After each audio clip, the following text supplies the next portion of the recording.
Bienvenidas y bienvenidos a una nueva emisión de La Náusea TV. Mi nombre es Arsinoe Orihuela. Gracias al público por acompañarnos en esta mesa de análisis que celebramos quincenalmente. Quiero agradecer muy atentamente a las audiencias que nos siguen en las redes sociales y que interactúan por esos canales con el equipo de La Náusea. Esas aportaciones y críticas constructivas que recogemos son tomadas en consideración e intentamos que se reflejen en el trabajo que realizamos. Afortunadamente cada vez tenemos más seguidores y visualizaciones y eso nos alienta a continuar con este esfuerzo. Hay que recordar que este proyecto arrancó este año de la pandemia y en cierto sentido es tributario de estos tiempos apocalípticos que corren, y tal vez por eso decidimos bautizar el proyecto como La Náusea, por ese cuestionamiento existencialista en un contexto de contingencia y absurdo exacerbados. Claro, este cuestionamiento ancla esencialmente en lo político, porque allí radican las obsesiones, expectativas y pasiones del grupo. Y esa es esencialmente la misión y visión de La Náusea TV.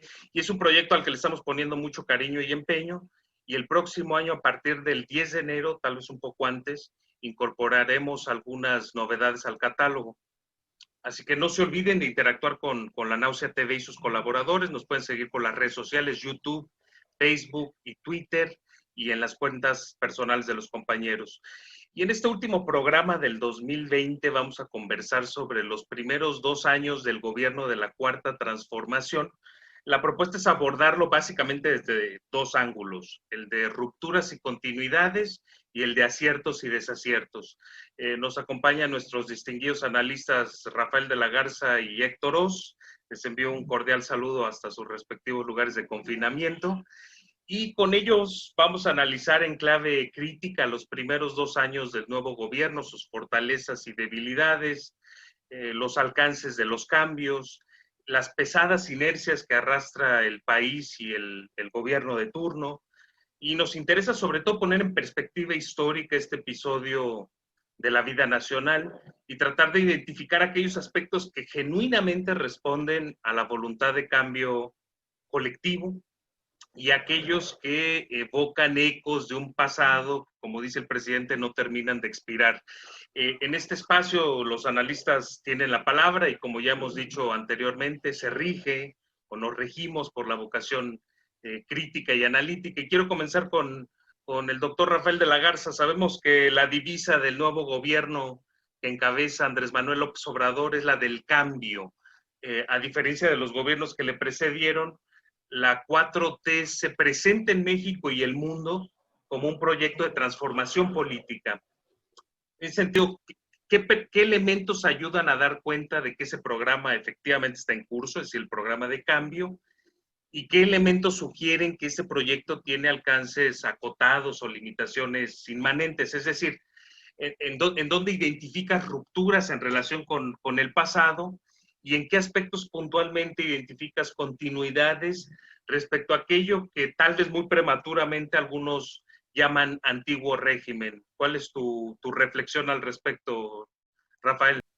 Hola a todos, gracias Arsi por la introducción, interesante introducción. Saludos Héctor, saludos al auditorio, a los que nos ven. Concuerdo y celebro que así no haya tenido en este cierre de año estas palabras para este grupo y para esto que ya venimos haciendo desde hace tiempo. Sí, en esto de rupturas y continuidades, efectivamente yo creo que hay una aspiración. Si lo vemos desde el progresismo, pues efectivamente parece que en general, a primera vista, no habría muchos cambios con los propios rupturas y continuidades de los países sudamericanos en este periodo progresista, ¿sí? Pero bueno, me gustaría empezar con una ruptura que me parece interesante en términos institucionales, que sería el sistema de partidos. La llegada de Morena rompe este trío dinámico que hoy precisamente se une, ¿sí? Y ahí, bueno, ya no podemos decir, ni siquiera como decía Sartori antes, no, pues es un pluralismo moderado ya se acabó el partido hegemónico y todos estos rollos, ¿no? El caso es que ahora tenemos un multipartidismo, no sé, exagerado, ¿no? Pero polarizado además. Entonces, ya no tenemos estas tres fuerzas, sino dos, en realidad.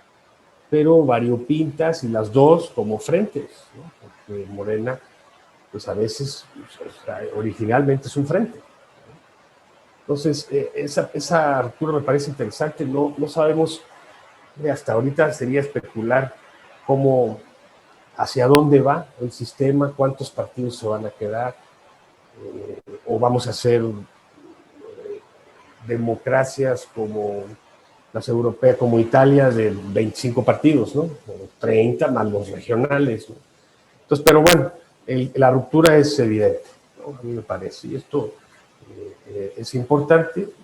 Hablaremos del partido en la siguiente, sí. Pero el sistema de partidos hay una ruptura. Y continuidades, hombre, híjoles,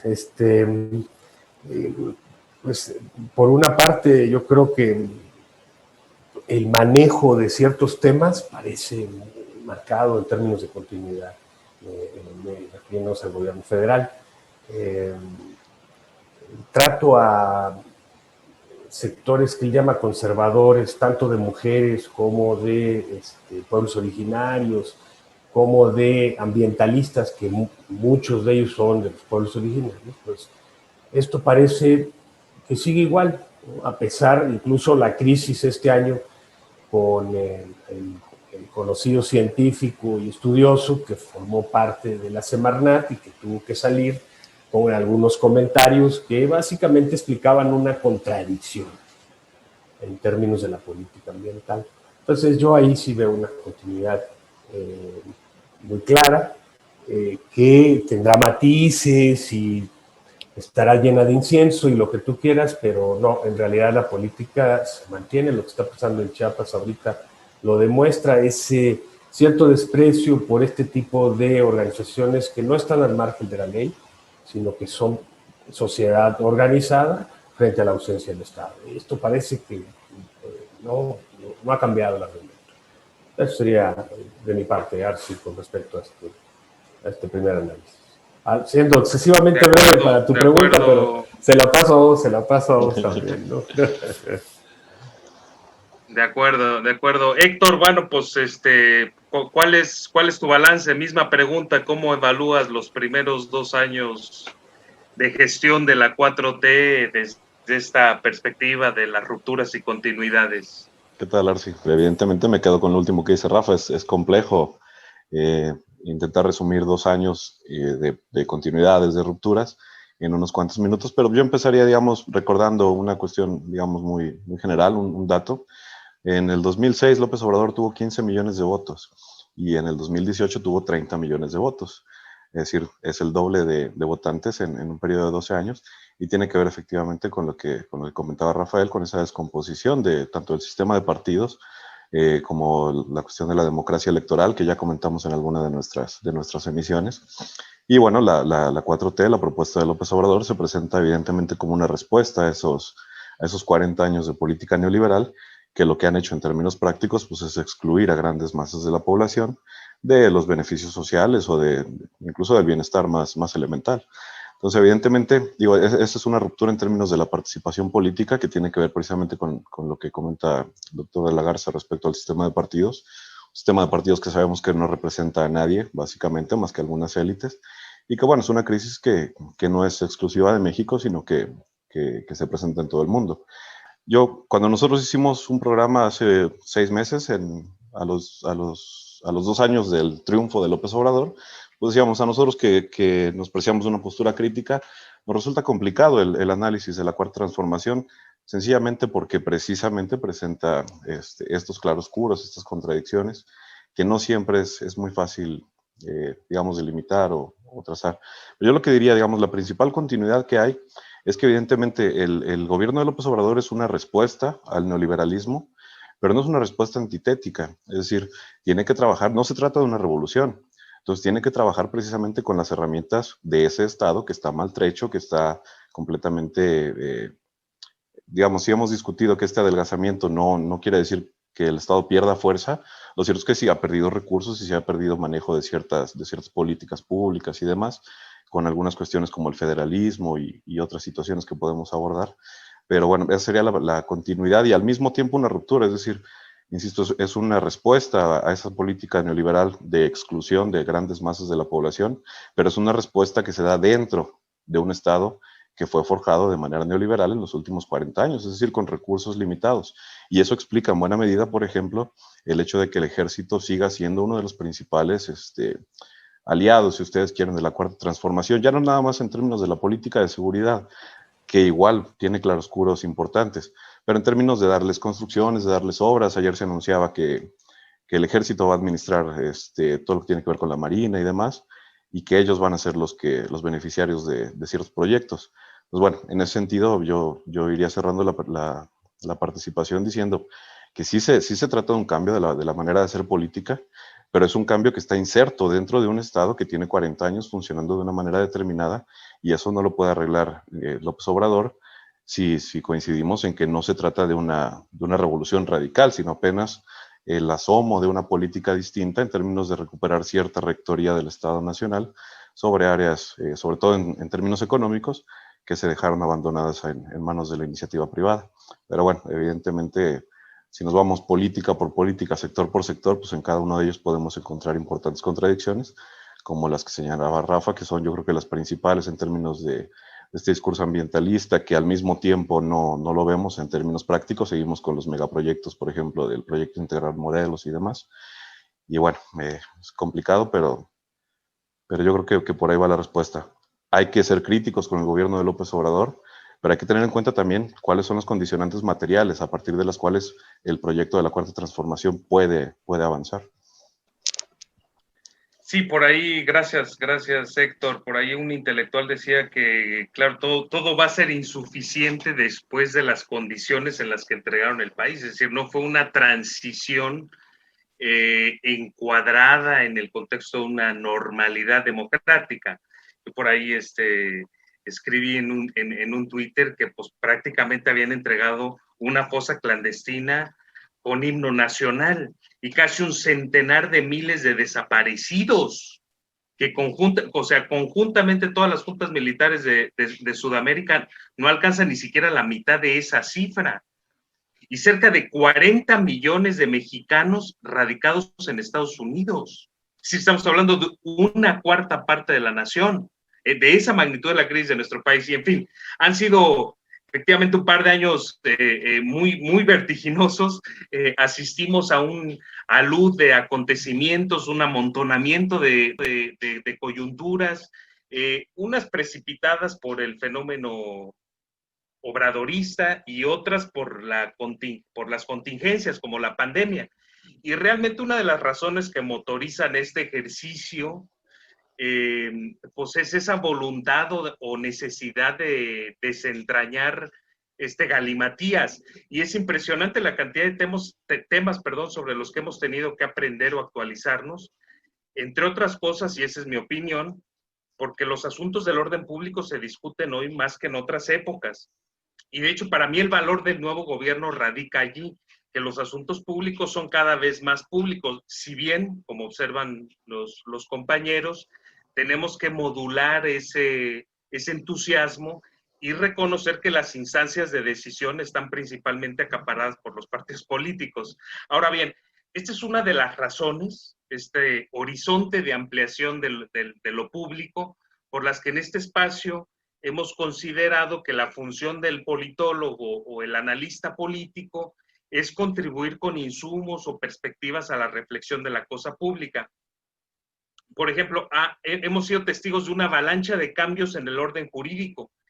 En este par de años se aprobaron 17 reformas constitucionales, 25 nuevas leyes y más de 200 decretos u ordenamientos, algunas de las más destacadas, especialmente porque atienden problemas endémicos de nuestro país, son esta propuesta de elevar a rango constitucional los programas sociales, la tipificación del delito del fraude como un delito grave, la prohibición de la condonación de impuestos, esta ley federal de austeridad que restringe ese derroche faraónico del alto funcionariado público, la ley de seguridad nacional, que a mí me parece fundamental, que regula la presencia de agentes extranjeros en territorio nacional. Por allí los expertos en materia de seguridad dicen que eso tenía que haberse regulado desde el 85, desde aquel incidente de Kiki Camarena. También asistimos a la desprivatización del presupuesto público con la extinción de los fideicomisos, que es básicamente eso. La eliminación del fuero presidencial y otras políticas que apuntan a constreñir el poder que concentra la figura del presidente, la legalización de la cannabis, en fin, un largo etcétera. Y es un programa no muy radical, si lo pensamos detenidamente, pero absolutamente urgente para las especificidades de nuestro país.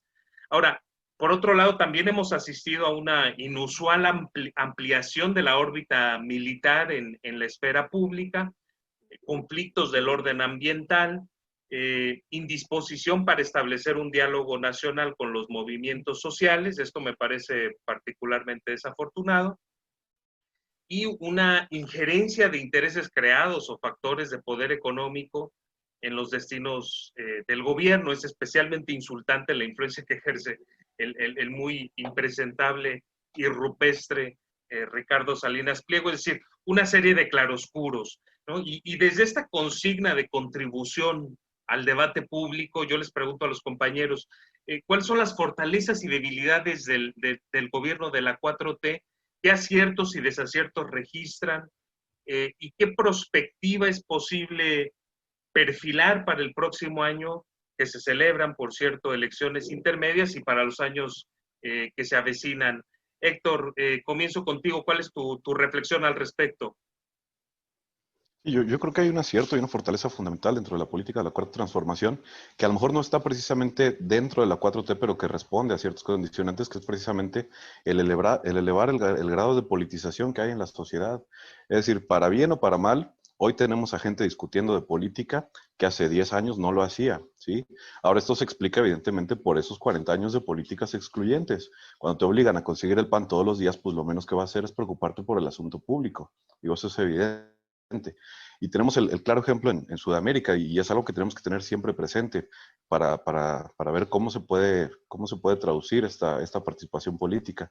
Pero yo creo que el principal aliado de la Cuarta Transformación, o la principal herramienta que tiene la Cuarta Transformación, independientemente de las políticas concretas que podemos revisar a detalle, o bueno, en la medida de lo que nos permite el breve tiempo del que disponemos aquí, pero yo creo que el principal acierto ha sido esa política de comunicación con la sociedad, una comunicación directa que permite que la gente se interese en la cosa pública.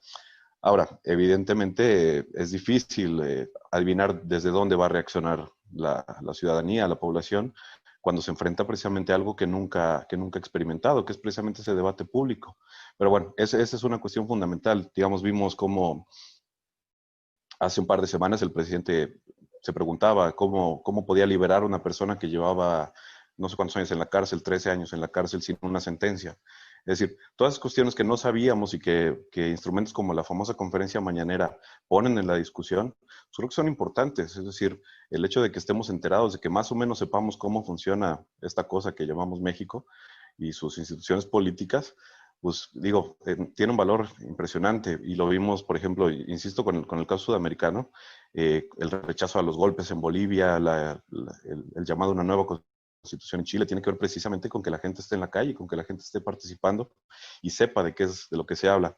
Debilidades hay muchas, y tiene que ver también precisamente con el carácter del propio López Obrador, pero bueno, digamos, ya en términos de las políticas concretas, yo creo que todas estas reformas que mencionas son importantes, no podemos repasarlas una por una, pero creo que si nos ponemos a pensar poco a poco, digamos, insisto, esta cuestión de volver, de ampliar el catálogo de delitos graves, por ejemplo, lo que hace es ampliar la prisión preventiva, que es algo que, digo, que no tiene sentido, que no tiene razón de ser. Si tienes un sistema expedito de justicia, el hecho de la prisión preventiva, lo que tienes, llenas las cárceles de gente que probablemente ni siquiera ha iniciado un juicio. Entonces, insisto, cada una de esas políticas tiene sus claroscuros, pero lo importante es que son apenas reformas, y que no perdamos de vista que esas reformas, así como pudieron hacerse en un periodo de 2 años, de 18 meses, también se pueden deshacer en cualquier momento, y es un peligro latente, y tenemos el caso de Brasil de ejemplo, ¿sí?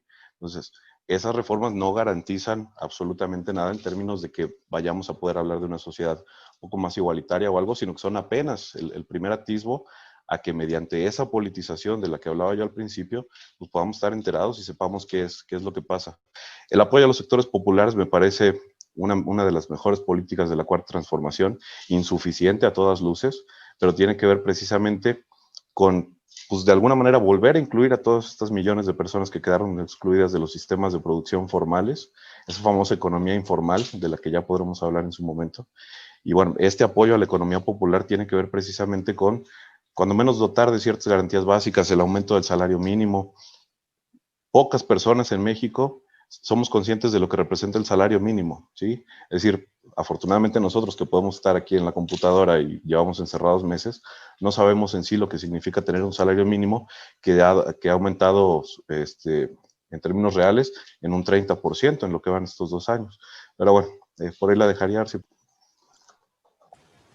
Muchas gracias, Héctor. Muy, muy valiosa y quirúrgica tu intervención. Coincido con las observaciones.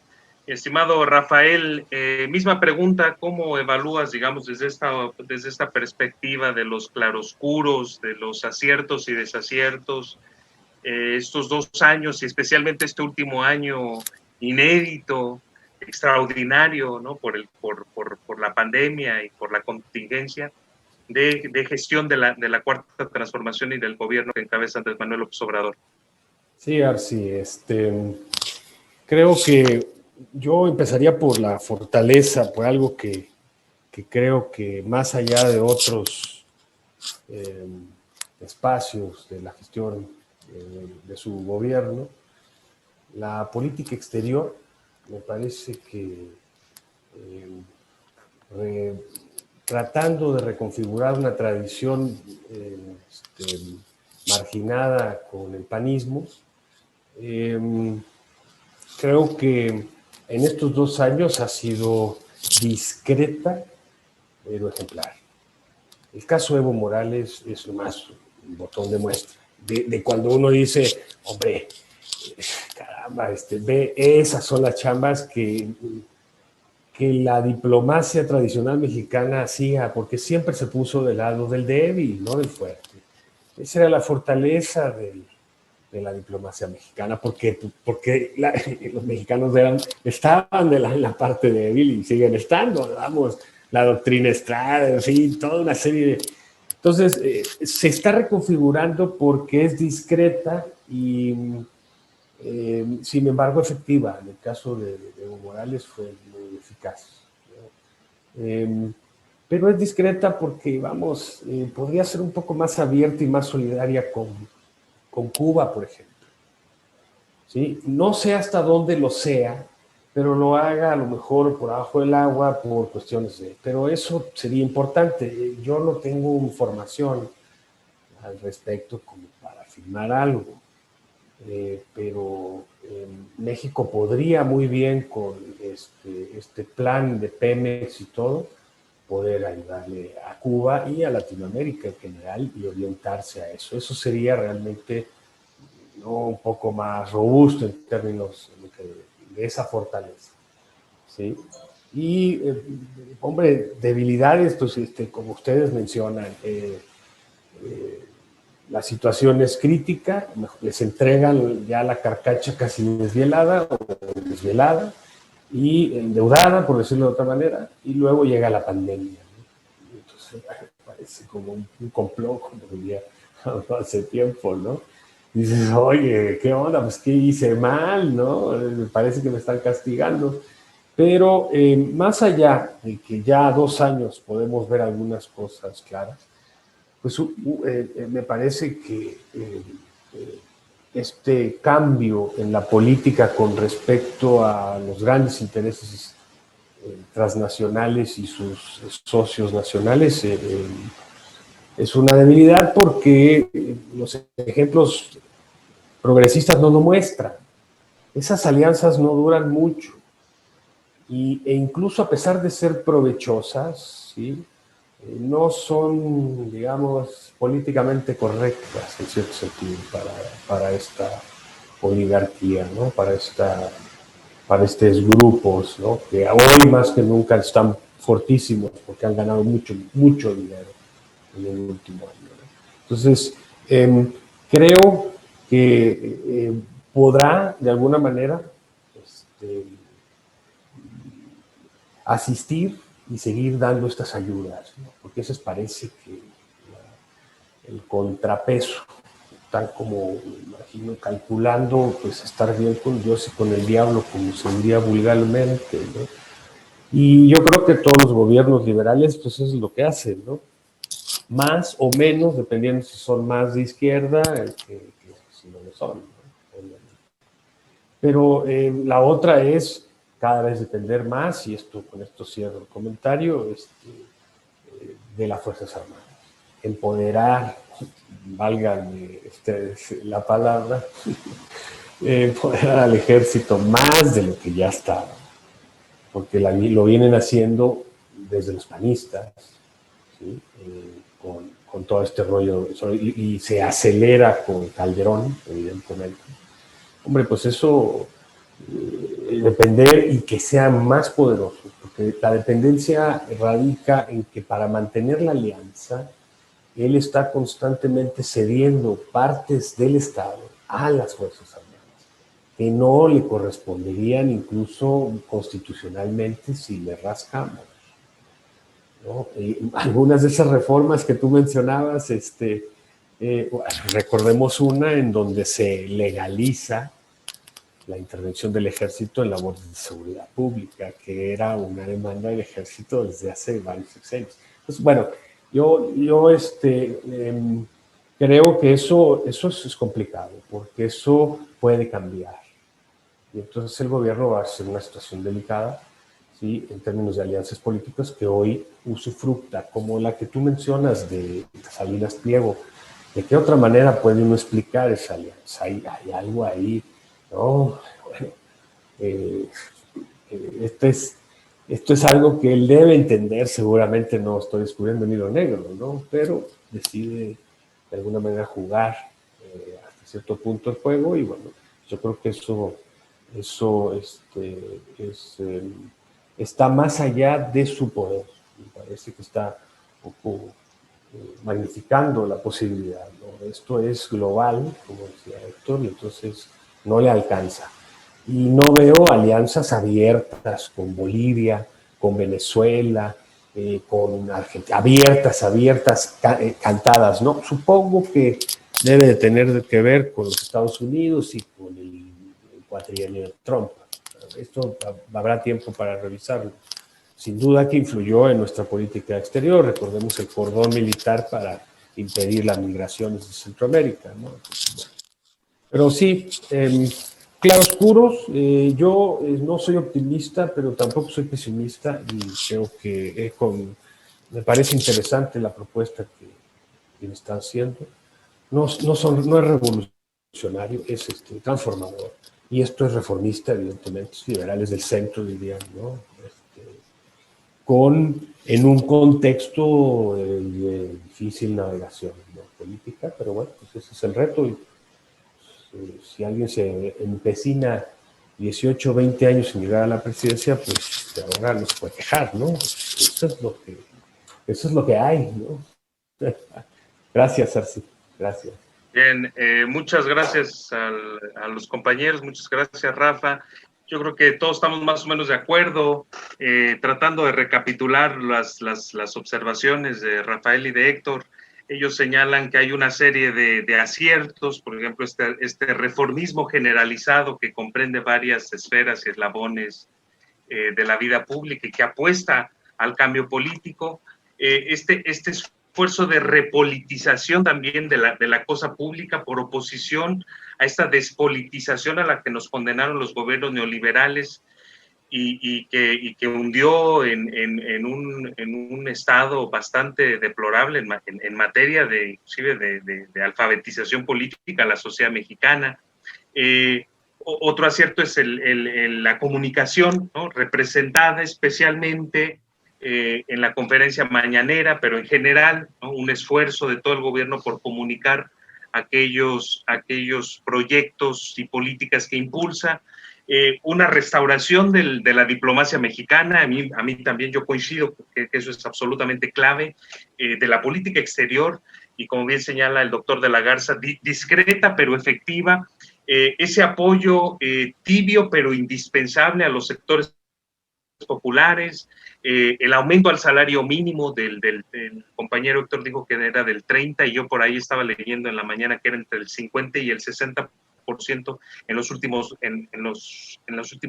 3 años, 2018, 2019, 2020, con el 15% del año entrante.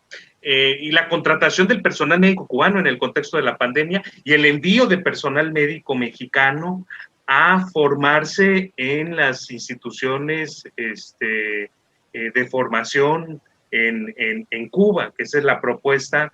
Parece ser que son alrededor de 500 médicos, doctores, personal del ámbito de la salud que va a recibir esa formación, que va a viajar a Cuba a recibir esa formación. Y en fin, hay también una serie de debilidades. El doctor de la Garza dice, es una carcacha desvielada y con pandemia. Pues sí, efectivamente, muy difícil arrastrar eso que el presidente llama el elefante reumático.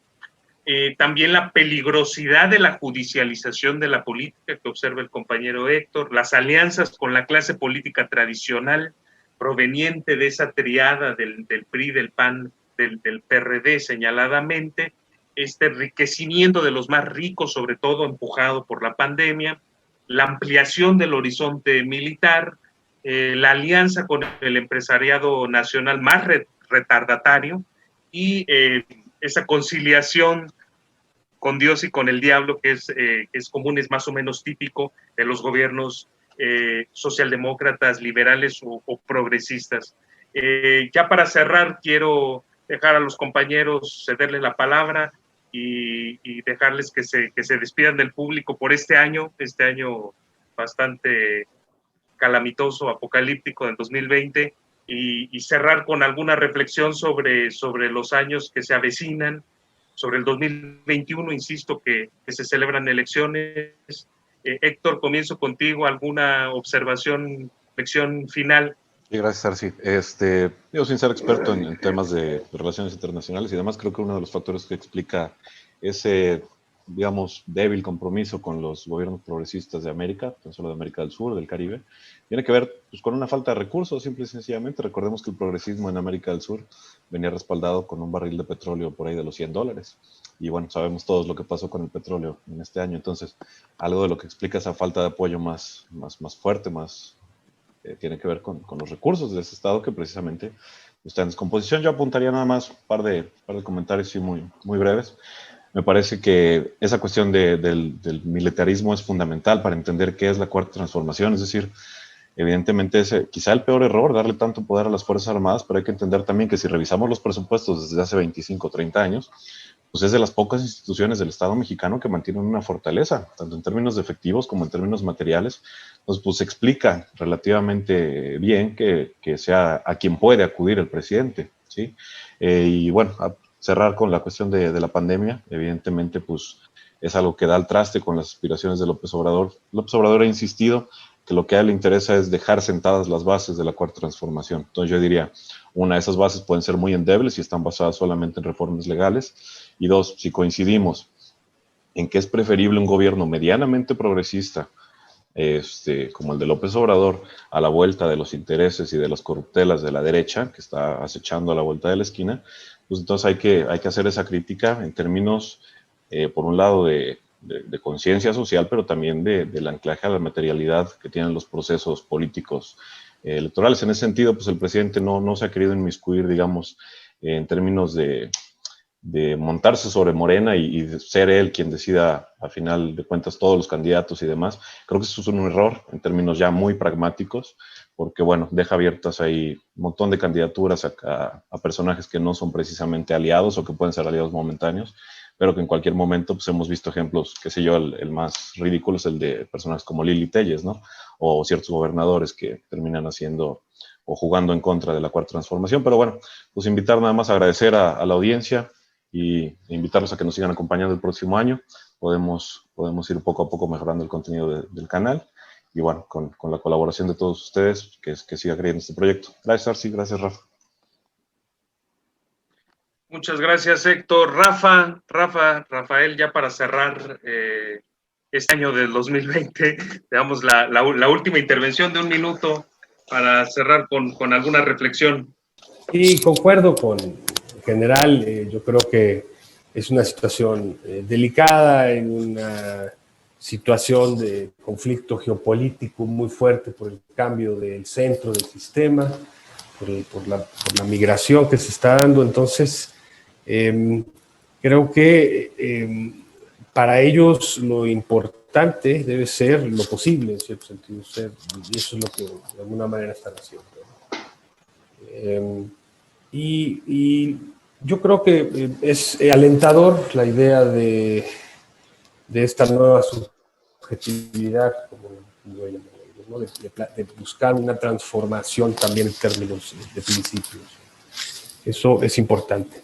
Pero habría que estar atento, revisar con cierta atención las contradicciones. Esto es importante porque no vemos un partido político que en esta cierta recurrencia se le intente llamar partido movimiento o aspirar a ser un partido movimiento, que es como esta nueva modalidad en la cual el partido se dedica básicamente a cuestiones electorales y el movimiento es lo que lo tiene vivo la mayor parte del tiempo y generando una cierta horizontalidad en las formas de organización. Eso no lo vemos, en realidad se aspira a eso, esperemos que se logre en la medida de lo posible, no hay mucho tiempo, pero me parece una salida interesante que no regresa a una visión del partido movimiento marxista de los 20s, 30s, sino de un partido ya diferente, evidentemente, pero no es mala la idea, pero no veo al partido así. No veo un control de una serie de grupos, lo estamos viendo ahora con las candidaturas, donde el poder económico es el que determina muchas veces la posibilidad de competir por el partido. Pero bueno, son estos claros oscuros. Y, concuerdo con la idea de dar elementos a la gente que amablemente nos sintoniza, porque esa es básicamente una parte que creo que estamos en cierto sentido entrenados para hacer o formalmente entrenados para hacer, y es algo que se tiene que hacer y que es una cuestión, digamos, de responsabilidad, si usted quiere, ¿no? Entonces, agradecemos, hay muchas cosas nuevas, vienen cosas nuevas, vienen formatos diferentes, con la intención de poder inscribirnos en este cierto crecimiento que se acelera con la pandemia de medios como que con lo mínimo y con el esfuerzo de todos los que participan en él, sale adelante. Entonces, bueno, pues es una posibilidad que vale la pena explorar y bueno, pues veremos qué nos trae el próximo. Por lo pronto, muchas gracias y felicidades, mejores deseos para todos el próximo. Igual para ti, Arce, igual para ti, Héctor. Gracias, muchas gracias a los compañeros. Gracias. Efectivamente, pues los commodities están a la baja. Es difícil impulsar una agenda progresista, como comenta el compañero Héctor, en un contexto de crisis económica de esta envergadura. Qué lástima que no se pudo impulsar en el 2006. Ahí perdimos una oportunidad a la par de los otros progresismos y en un contexto en el que los commodities estaban a la alza, los precios. El cambio posible, evidentemente, es lo que está en cuestión. Y este cambio posible desliza una subjetividad afín a la transformación. A nuestro juicio, allí radica el valor de la 4T y no obstante, ello no significa que no esté envuelto en una serie de contradicciones como la que señala el doctor de la Garza, la inconexión del movimiento y el partido, que la 4T eventualmente va a tener que solventar. Quiero agradecerle a los compañeros su intervención. Es muy importante la reflexión que ellos realizan. Si el propósito es contribuir con insumos al análisis político en este contexto de contingencia y absurdo, las observaciones de los compañeros son muy valiosas. Nos reencontramos el próximo año con algunas novedades y esperamos contar con su atento apoyo y seguimiento. Feliz 2020, usen cubrebocas y procuren no reunirse masivamente en las fiestas venideras. Un saludo y gracias a los compañeros. Hasta el próximo año. Feliz año.